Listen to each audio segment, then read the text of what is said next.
can't change anything, Age. And all we can do is just go with what we are. You can't go with what you are. Have you read the papers? Do you know what everybody says? It's suicide. You've seen him. You know how strong he is. You can't win. Welcome back to Thinking Critical. This is Wes, and Joe and I continue to be on a path to save comic book characters, and this week it's going to be another comic book team. Obviously, last week we talked about the Avengers at Marvel. This week it's going to be DC Comics Titans, Teen Titans. I don't know, there's a lot of confusion. I think that's probably one of the things that we'll get in here. Obviously, Joe Corallo is an independent writer, editor, award-winning editor. And he is the brains behind the operations. I'm the schlub that just is thinking, trying to throw some crap at the wall and see if anything sticks. And he'll let me know if I'm on the right path here. So Joe, many people might not realize this, but there was a time when the new Teen Titans was essentially the comic book at DC Comics. When Marvel was as hot as it could be, you had the new Teen Titans that was probably as good as anything Marvel was putting out. Yeah, the new Teen Titans were on par often with X-Men at Claremont's height. You had Marv Wolfman and George Perez firing at all cylinders. This is what got them the gig doing Crisis on Infinite Earths. It's interesting because Marv and George were both at Marvel. And I believe it was Marv who called Jim Shooter over from DC to bring him back to Marvel. And it would seem that Marv and George split from Marvel in part because of something with Jim Shooter. You saw as Jim Shooter was getting more power at Marvel and became the editor-in-chief that Marv Wolfman's Fantastic Four ended. He went to DC. Same thing with George, was doing some Avengers stuff. And George I don't think really came back to Marvel in a big way until after Jim was out of there. So same thing happened, I believe, with John Byrne, right? John Byrne eventually left. Yeah. But he stuck it out for a while first. But Marv and George were early people to leave. It's very Batman 89. I created you, you created me first kind of situation. So for all, like, Jim Shooter was not only responsible for major successes at Marvel, he was also potentially responsible for some of the greatest successes at DC. So it's interesting looking at it that way. But prior to Marv and George, very similar in a way, again, paralleling to X-Men. The Teen Titans existed in the Silver Age and a bit in the Bronze Age too before this. They just didn't quite nail it just right. It took some time before the team really took off. This was, they were created by Bob Haney and Bruno Grimiani. Bruno, to me, is best known as the illustrator of Doom Patrol, co-creator of that, which is where Beast Boy was introduced. So we get some continuity there. But basically, this was kind of a cheap way for them to be like, oh, we created all these like sidekicks in these different books. Let's put them all together in like a kid's like superhero team. Yeah, it's a young team of legacy characters. The Justice League is out fighting cosmic level events, the greatest threats to the entire world or galaxy. And you got the Teen Titans here on Earth are more, the Earth level threats. Yeah, and you would see, this was introduced in The Brave and the Bold, which I believe is similar to the Justice League, was also The Brave and the Bold initially. But, it was Robin, Kid, Flash, Wally, and Aqualad. Aqualad created by Ramona Fradden. It's Women's History Month, remember that. But then we get, Wonder Girl, Donna Troy, coming in a few issues later, Speedy, characters like that. But yeah, it fell off. A few other characters would come in the mix in the Bronze Age, like you know, Hawk and Dove and Bumblebee, but it kind of just lost momentum and faded away until Marvin and George came back to, you know, really boost that book. And, you know, in addition to creating brand new characters like Raven, Cyborg, Starfire, they also created new villains like, you know, Trigun, Brother Blood, and Deathstroke. So there was so much heat and excitement behind that book at the time. Certainly, Deathstroke is one of the great creations as far as a villain goes, and he leads right into probably one of the 10 best DC comic stories ever told. The Judas Contract, certainly.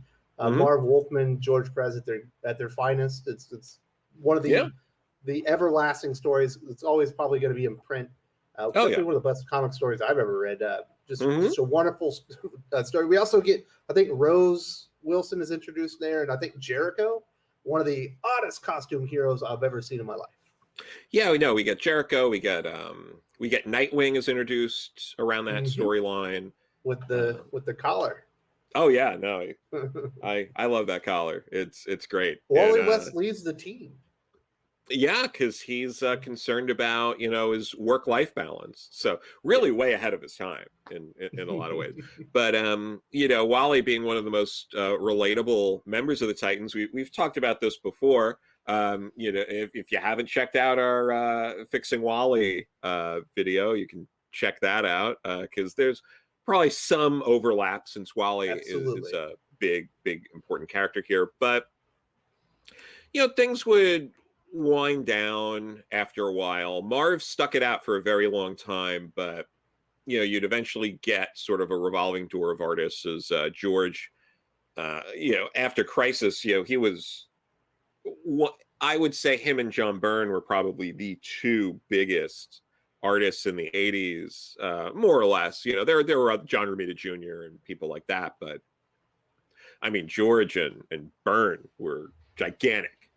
And George, after Crisis, would go on to do Wonder Woman, but Marv stuck it out with Titans. And George came back to but they kept trying to rebrand it. I guess, you know, it's no longer the new Teen Titans, it's the new Titans, and then it's the Titans, and now it's the Teen Titans and the new Titans. And there's just this revolving door of what's the identity of this comic book? What's kind of the purpose does it serve? And I think that's one of the things that we're going to get to here in a few seconds. But within Rebirth, they launched, I believe, a Teen Titans team, but they also launched a Titans book. And they kind of went back to basics. It was Wally West. It was Donna Troy, Dick Grayson, Garth. I think there's a couple other characters. I'm losing them at this moment. By Dan Abnett. And actually, it's wonderful. Like if you could just, that's the kind of Titans book I think that a lot of people would like at this point, where they're no longer teenagers. Obviously, they've grown up. They have their own legacies. But as a team, you know, I thought that was a really good launching point. But once again, it gets derailed and canceled seemingly for no reason. Yeah, there's one interesting thing here I think to keep in mind as well is, you know, we talked about this before we started recording. You also get some brand confusion with some of these other teams. Like you have Young Justice, but Young Justice seems basically to be the Teen Titans, just with another name. Yes. So that can get confusing. And when you look at that, like you look at team names like Teen Titans, New Teen Titans, Young Justice, it really pigeonholes these teams into being about these younger characters, sometimes even when they're no longer teenagers or even all that young. Whereas Marvel, I think, did a better job in terms of like New Mutants wasn't necessarily about kids. Like you could have a New Mutants team. It wasn't Young Mutants. It was just New Mutants. Yeah, it wasn't Teen Mutants. It was New Mutants. Same thing with Generation X. That's a book where it's firmly in a certain place, but Gen X itself doesn't necessitate the fact that they're young. In fact, now it would be quite the opposite. But yeah, it's it's something I think they did a better job there. Whereas you get at DC these situations similar to the Legion of Superheroes, where at first it was like you had to be a teenager to be on the team, and then they kind of like pushed that to the side. So those were some issues going on with this book. And then similar to X-Men, one of the problems the Teen Titans faced was you started splitting off books. Like Teen we were Titans just talking West Coast, about. LA. Yeah, Titans East, Titans West, new Teen Titans, the Titans, like you were just talking about before this. And these characters would kind of drift off into different places. You'd get, Cyborg ended up being in, the Justice League. And, watered down. Exactly. It got watered down all over the place. All the characters people wanted were, all the characters from 40 years ago that were created. It turned into books with unrecognizable characters that didn't feel as fleshed out and well developed as the original team, in part, not the original team, but the original new Teen Titans team, in part because you had too many characters. Like, instead of focusing on a small amount of characters, instead of creating these, powerful, compelling villains, villains like Trigun are very personal to someone like Raven. Mm-hmm. When you create that, you can really create a powerful narrative that way. But Titans over the years turned into a place to like dump characters they didn't really know. There were some original characters that were made that stuck, like Ravager. But again, that's another connection to Deathstroke. There's some level of it being derivative. Like Tim Drake would end up there sometimes. Like, you did have characters like Bunker, who got a lot of support early on. You'd have obviously Beast Boy found a new life there from Doom Patrol, but then would go off and do other things. Tim Drake would end up there because no one knows what the hell to do with Tim Drake, which is a shame because he's an entire generation's Robin, and DC never knows what to do with Tim Drake. Kind of threw him to the side. They won't even give him a good hero name. When they called him Drake, that was, I don't know how the hell that happened. But moving on from Robin, he was the Red Robin. There was the Red Robin. Yeah, it's like, instead of going, like, if you're trying to put Robin behind you, maybe go with something that's not Red Robin, or something that people would just assume you're a mascot for, a family dining franchise. Team, yeah. So interesting enough, we do know that DC Comics is relaunching the Teen Titans in a new series called Teen Titans Academy. We saw a glimpse of that in the Teen Titans Future State book, where we know that the Teen Titans Academy is essentially going to collapse, and it looks like a lot of youngsters are going to perish under the watchful eye of their Teen Titans mentors. I do think, obviously, I'm going to get into how I would fix the Teen Titans. I'm going to do something different with DC. I do think establishing the Teen Titans Academy isn't the worst idea I've ever heard, even though it's completely redundant to what, the Xavier School is for the gifted, and we also obviously have a Strange Academy going on right now over at Marvel, where you have like the students of the mystical elements and things like that. So it's not like we haven't had academies, but setting up a Teen Titans Academy with some of the legacy characters as the mentors for the younger generation isn't the worst idea I've ever heard. It's not the worst idea, sure, but again, I mean, there's this little like fly-by-night franchise, Star Wars, that the premise of both the prequel and sequel trilogies have been on there being Jedi academies, and they both fall, one during the prequel trilogy and the next one prior to the sequel trilogy. So yeah, this is something it's not bad, but it's been beaten within an inch of its life. But it differentiates the Teen Titans from the other team books, which we're about to get into the obstacles you have to overcome to really make the book relevant again. It does at least differentiate it. But the problem is, do you really want to see the Titans, the legacy characters, teaching? Mm-hmm. All just mentoring, and you see the younger characters go out, or maybe they go out one or two. I want to see, if you're going to put Wally and Dick Grayson and Beast Boy and Cyborg in the same room together with Donna Troy, I want those characters to go and kick some butt together. Yeah.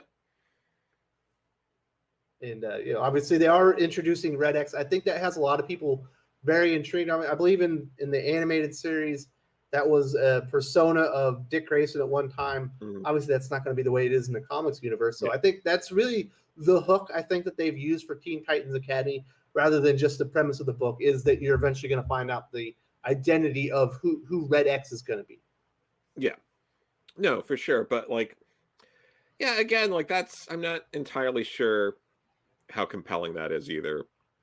It's like, do people really care? On Red X is relatively new to me. I don't really watch the cartoons, so it's not like, ooh, I'm frothing at the mouth to find out who the new Red X is. And they certainly didn't sell it all that well during Teen Titans and Future State. Yeah, maybe it turns out that it's Rex Racer, Speed's older brother. Well, now you're talking. Now we're talking. I'm in for the long haul now, baby. No, but yeah, it's turned into so many characters, few that anyone really cares about, divided into multiple books, all derivative storylines that we've all been there, done that. I've actually heard good things about the Strange Academy. I've been thinking about going and I love that checking book. it out. Me and my son read it together, and we love it. It's great. Nice. I'm probably gonna check that out. Hogwarts in the Marvel universe. Yeah. Okay. I'll check it out, because I finally got the Super Sons omnibus, because I finally got that. It dipped down to like half off on Amazon, and I had to get it. And sugar. Yeah, and it's just like, this is what I want a Teen Titans book to be. It's the perfect young superhero team up book. Yeah, it made me feel like I did reading comics in elementary school. And it's rare for something to do that. And Titans at this point doesn't. And I want it to. I want a Teen Titans book that's as wonderful, as exciting as Super Sons. I am 100% with you, my friend. So let's get into kind of some of the bigger obstacles. We've hinted at them, certainly, maybe even talked them a little bit. But the first thing that I think is a big obstacle is the brain confusion. You've got Teen Titans Go. You've got the Teen Titans. You have Titans. You got Young Justice. They're all kind of filling similar to the same void. Mm-hmm. Although, they're their legacy characters, but, are they young versions of their? Obviously, Titans is supposed to be an older version, but it still has the same kind of name as Teen Titans and Teen Titans Go. Yeah. And, there's probably too much of it on the market at one point. It's like, if I want a Titans book, where am I supposed to go? Because you've got three comics with the same title at one time. Mm-hmm. Yeah. Yeah. I mean, I feel like a simple way to do this would just be having the Titans, and that can be your Teen Titans book too, and Teen Titans Go, because it's already well established. There was a movie. It's been on for TV for a long time. So if you just divided it into that, because Teen Titans Go, I think people will get that's for kids. And then the Titans, people will get that's a more adult version. And you can end it there. But it's also their YA line. The most successful books they have on there, outside of Primer, are their books related to Raven and Beast Boy.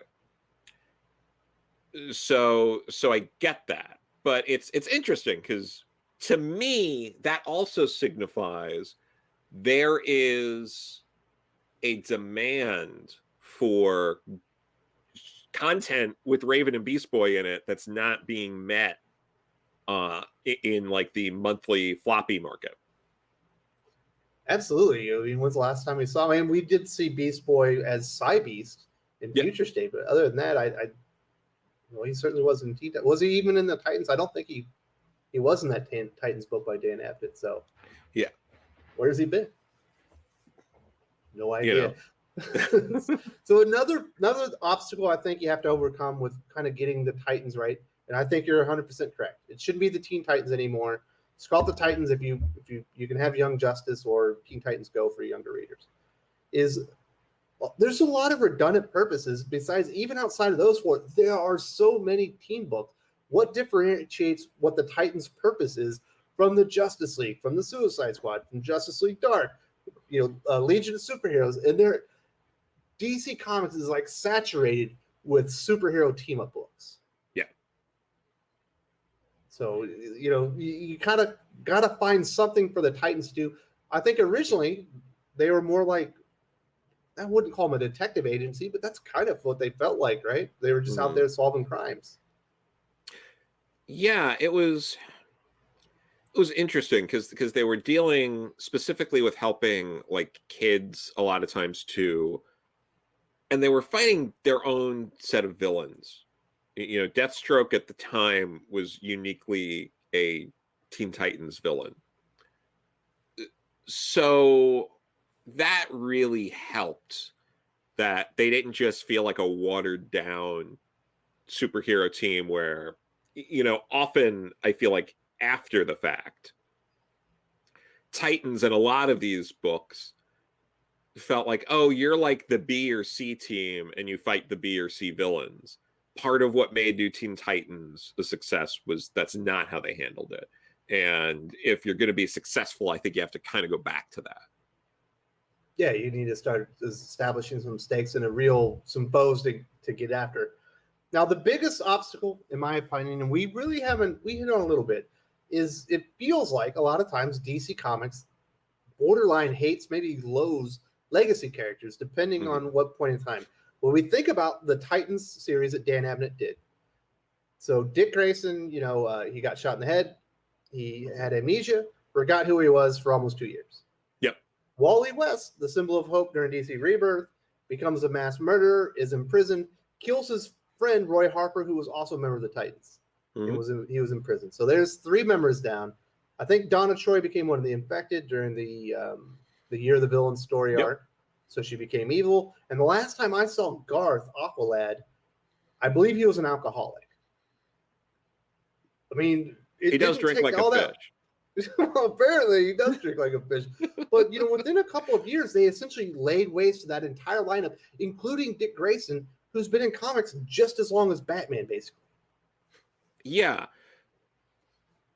That's another thing, too. I feel like, that's a whole other video that we'll probably eventually do on what to do with Dick Grayson, because that's a character who has so much potential that everyone wants to He should be an A-lister. Yeah, he absolutely should be. And to a lot of people, I think he is in their heart, but they don't do enough to capitalize on that. Like, there aren't enough unique rogues to Dick Grayson, I feel, for him to stand on his own. Like, you ask someone about Batman villains, they'll rattle off 24 villains without blinking. It's no problem at all. But you're like, who are unique villains to Dick Grayson? People are going to struggle to name more than a handful. So they had a really good one that was relatively recently. I know this isn't about Titans, but sure. I think he was called the Judge. It was in the Untouchable story arc. It was like, man, this is a terrific villain.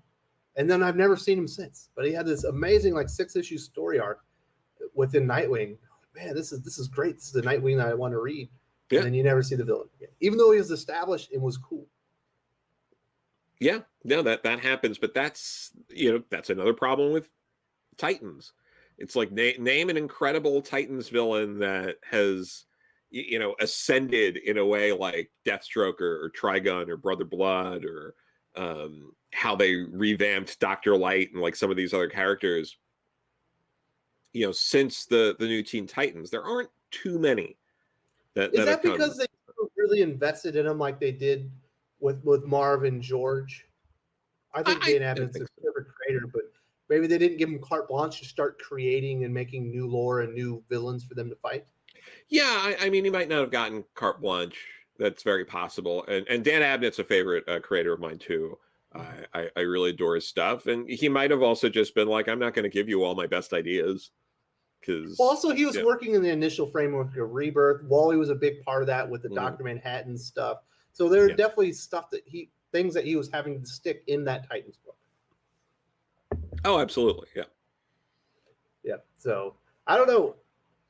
I don't know why DC Comics seems to hate legacy characters. I love legacy characters. You know, I personally I like Dick Grayson more than Bruce Wayne. I know a lot of people like Wally West more than Barry Allen or Jay Garrick.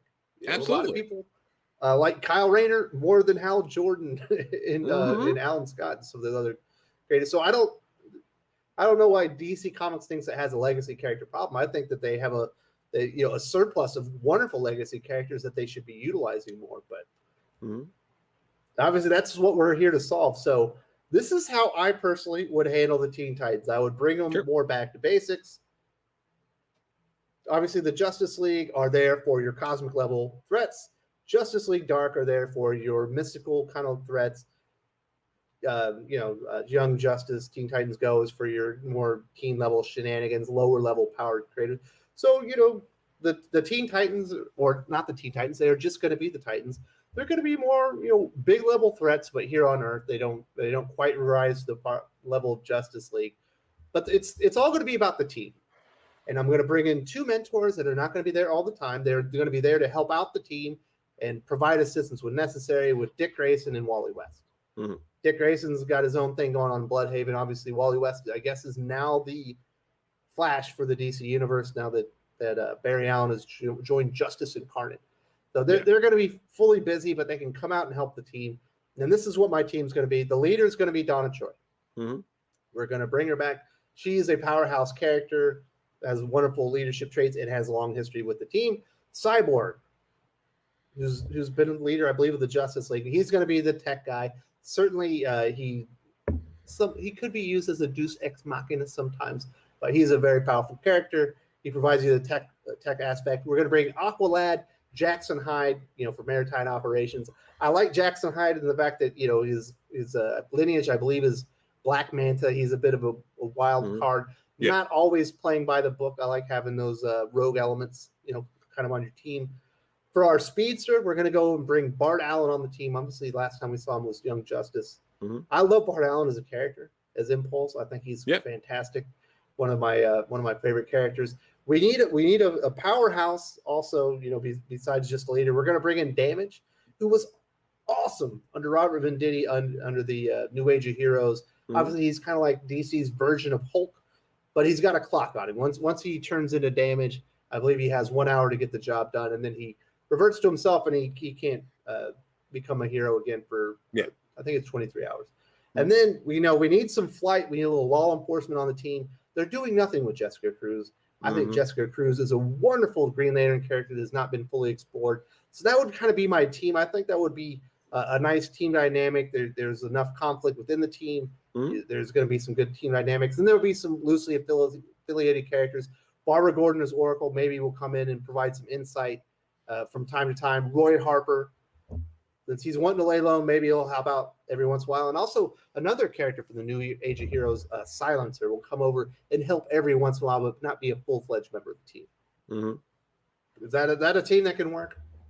Yeah, I mean, it's well thought out in terms of having a dynamic that's not too redundant or anything like that, and it sets it up for there to be a lot of behind the scenes drama outside of the punching and the shooting lasers and whatnot. So that's a good foundation to launch a lot of stories from.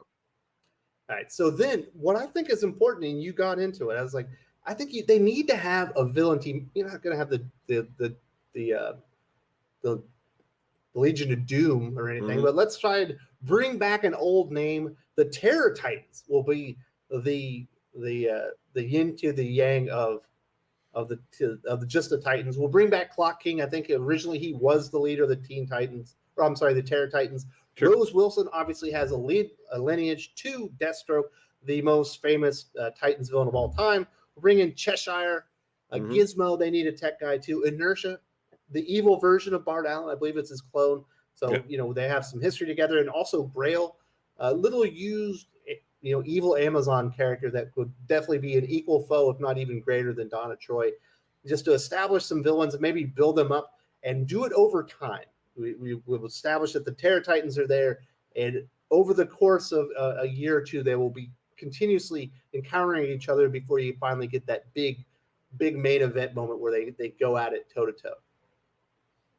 Yeah, no, I think that's solid. I think that goes a bit back to basics, which I think people would like. I've always liked those kind of stories that, you start, small, you do the build up over time. I'm currently, I'm almost done rereading the Captain America No More stuff where, John Walker comes in as the U.S. agent, which was about a year and a half, and it's all leading up to the eventual big blockbuster fight between, Cap and Captain America. So I love those kind of stories. So the basis of this first 2-year long story is that Raven is going to have gone missing. They're not sure where she is. We haven't really seen her in DC Comics lately. Obviously, that's a character that does sell well on some other markets, so they should be investing into that character. I think a mystery about what happened to Raven. There's a lot of amulets and things that you can play in with that. But basically, in the first or second issue, they're going to have some problems where they could have used somebody with mystical powers, and Zatanna is going to come in and be like, "Where's Raven at?" Like, we've been looking for her. She's going to give them a clue, and they're going to be on this journey where they finally discover where Raven is. But at the same time, the Terror Titans will also be looking to her so they can harness her power and turn it over to evil. And I think that's pretty cool. You got one of the more original team members. They're going off to discover what happened to her, maybe bring her back to the team. And it's a battle against time before you have the big battle. And obviously the good guys win and they bring Raven back. But I think that, puts all the groundwork, to finally get somewhere good with the team. And you'll flesh out the team dynamics. Somebody will fail here or there. Maybe you get a romance or two. Obviously, the romance between Dick Grayson and Starfire was one of the more liked elements of the new Teen Titans. Yeah. No, absolutely. I think that's all a solid foundation. And it's a bit streamlined there. It's not tied to 3 or 4 other Titans related books. There aren't 60 characters to keep track of. It's that I would think something like that would work. All right, so that is what the Schlub came up with. We do have an actual professional writer and editor here with us, Joe. What would you do to save the Teen Titans if they were to give you the job? Not that you want to replace whoever's going to be working on Titans. I think it's Tim Sheridan. But if they gave you your dream opportunity and you could do whatever you want with the Titans, what would you do?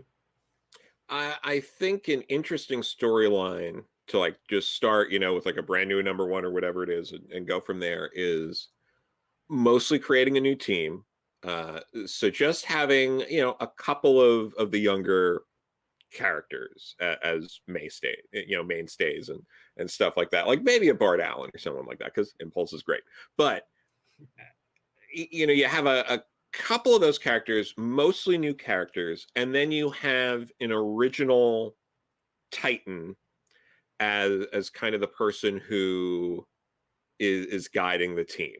Maybe it's like a Roy Harper or someone like that, who is kind of the person who brought them together, and they're doing they're going on missions or whatever. It's all under someone like Roy's purview, for example, and they have to keep it all under wraps. It's very undercover kind of missions because they can't get caught, because taking some of those elements from Young Justice, where it was we don't want our sidekicks or whatever going out and doing that stuff on their own. They could get hurt. And then how in Young Justice they kind of ended up creating boundaries and all that, and giving them the Crimson Dynamo and all that or Red Tornado, sorry, to watch them and whatnot. So to set up a situation that's like that, but it's a little darker in this situation, they're really going undercover and doing some dangerous things. And then eventually you have a superhero like a Superman or a Batman figure this out, and it is very concerned, and it turns into that what they were doing was unknown, not only to the superheroes at large, but was not necessarily good, and that whoever this Titan who's been observing them and has been like watching over Roy them. Harper was evil all along? Like not necessarily evil, but that there's this, you do something where it's like an ends justify the means kind of situation. And I'm going undercover. I'm going against what the Justice League wants to do the right thing, and I'm using the Titans to get there. So you create this dramatic tension from all sides. You create this situation where you already have conflict within the Titans, conflict between outside forces of people like the Justice League, the person that brought them together, and so that way you really create this like explosive dynamic at the end of what are we doing if we're going against the Justice League? Are we going against the person who brought us together and actually thought we were worth giving a chance to? Like you can really create and play with some fun drama there, and do it in a way that doesn't feel like we've been there before so many other times. Like it's really, I think, about creating these, like, they're not 100% new situations, but you got to make it fresh enough so people don't feel like they're rehashing or just reading the same story over and over again. So the taking remix of the story they like 20 years ago. Yeah, exactly, because that gets old. It works occasionally if you really change it up. Like I think Rick Remender did a great job with Uncanny X-Force, taking those elements from Age of Apocalypse and really doing a nice remix with it. So something like that, where you're taking like a familiar enough idea of these Titans are brought together and have a mentor and are going on missions that the Justice League really wouldn't want them to go on themselves, but it ends up being a bit darker and more nefarious than that. But it's also not a clear black and white issue, and there is something good that this mentor is trying to do, and there's that kind of conflict. And I think you can create a really interesting dynamic there, where you have these younger heroes who are now forced into this gray area type situation, and what do they do? Yeah, what do you do when you're forced with Superman telling you what you're doing is wrong? You're like, well, I've been trusting this guy the whole time. Maybe Superman's evil. Is this the guy we have to fight? Yeah, I think that kind of storytelling, and I think that's relatable. I think to a lot of people, especially growing up. I think eventually everyone has those sort of situations where you have conflicting authority figures, and what do you do? So I think you can really play off that and tell a compelling story with that as the foundation. So was in this last, obviously the big culmination of everything that's happening on, is there going to be a Teen Titans versus Justice League fight? I mean, I think you have to do that in this situation. But you hope they figure it out halfway through that, oh, wait, we're on the same side. Whoops. Yeah, you'd have to do something like that. Something terrible should still happen. Not necessarily fatally, but you want something really bad to happen to be, to make it all compelling. Because I've always loved that, and I maybe love's the wrong word, but a lot of the best media is telling you, the audience, something really bad's going to happen, and we're going to show you how it's inevitable. Where you as the it's the whole Hitchcock, there's a bomb under the table, and the audience knows there's a bomb under the table, but the people sitting at the table don't know, and you're just sitting there waiting for this bomb to go off. It's that mindset of, you want to set up a situation where something inevitably horrible happens, and you're just glued to that situation because you're like, it's gonna happen soon, which is something the new Teen Titans did when the audience was aware that Taro was working for Deathstroke a long time before the Titans did. So you were reading being like, when's this going to blow up? Because obviously it's going to blow up. And it really, really did. Is Beast Boy going to figure it out? Yeah. And that to me is some of the best, most compelling stories out there. Is you're coming back being like, when's this bomb going to go off? And I would want to bring that back to the Titans. Well, another thing that also does, it makes Beast Boy a more compelling, relatable character because he's being manipulated the whole time, and he's trusting. But then when that's over, you get to do a little character progression, and maybe he isn't as trustworthy or trusting anymore because he got burned so bad the last time it happens, and you're kind of rooting for him, and maybe he comes back because you wanted to be that that bright-eyed character that he was before, but he's been burned now. That's always good stuff for the characters. Absolutely. I think that stuff's really important for characterization. And I think Beast Boy is just such a great character, but we can make new great characters. We just really have to invest in them. Yara Flor might be one of those characters. We will see what the future holds. Maybe Yara Flor is good for a team like this. We will see. I consider Bolt because that's one of the characters in the future state. It's a new speedster, I believe.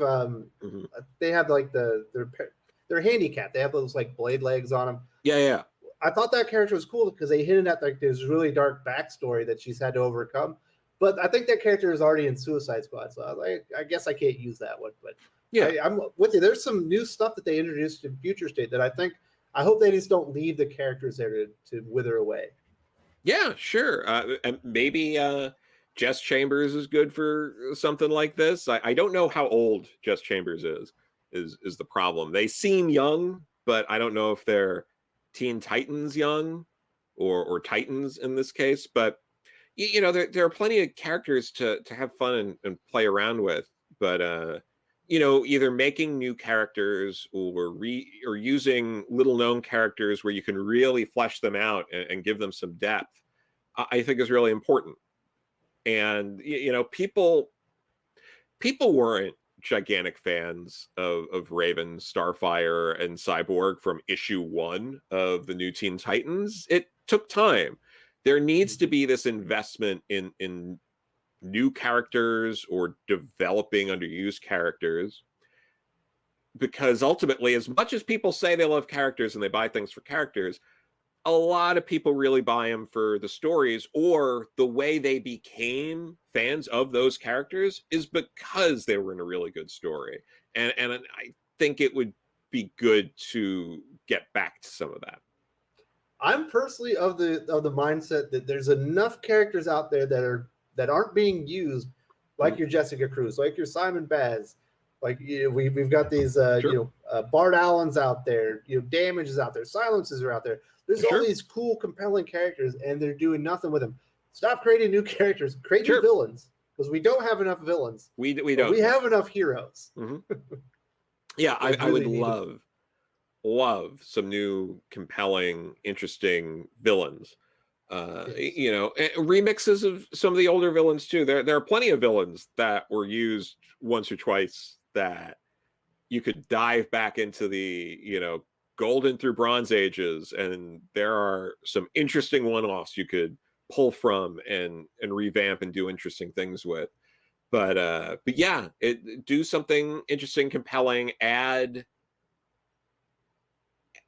something to what the villains are doing.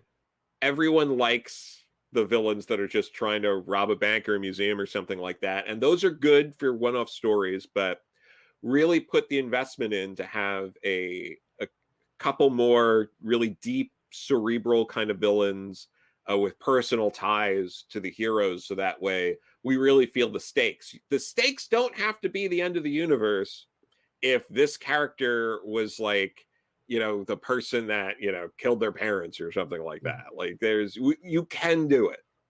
All right. So I'm going to do something people are going to find surprising. We're about to wrap this up. Sure.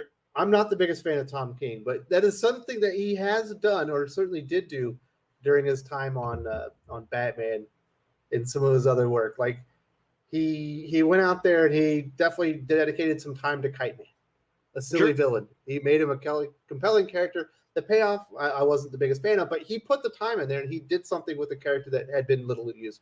Psycho Pirate, certainly a very powerful character, ended up being a huge part of the finale of his Batman. So I like it when if you go out there, invest a little bit in some of these other older villains and see if they can go somewhere, because everything can't be Joker and Bane. Yeah, it can't be Joker and Bane. The ultimate villain we can't keep going back to Darkseid. There needs to be more than just using characters other than Bane. But even Bane is almost 30 years old now. It's like it's crazy when you think about it. But I mean, Darkseid's a near 50-year-old character. The Joker's about 80 years old. Like, it's time to we need some new, really compelling villains here. All right, Joe, I've really enjoyed this, talking about the Titans, Teen Titans, Titans Go. How do you kind of fix it? I think we both had our ideas on how to revamp the series. Obviously, DC is doing something to revamp it. I will give them that credit. They are doing this Teen Titans Academy. It's a new direction. It differentiates that from what they've been doing before. It's its own unique, through line as far as a teen book. I'll give you the last word just on the Titans, or any of your thoughts before you wrap this up. I'm definitely willing to give it a shot. I slept on Strange Academy, and I've only heard really great things. It's an idea that I probably wouldn't have thought was something that had legs, and clearly it does. So I'm all for giving this approach to Titans a shot. I haven't been on board the majority of the reboots and revamps of Titans in the past decade or so, but you know what?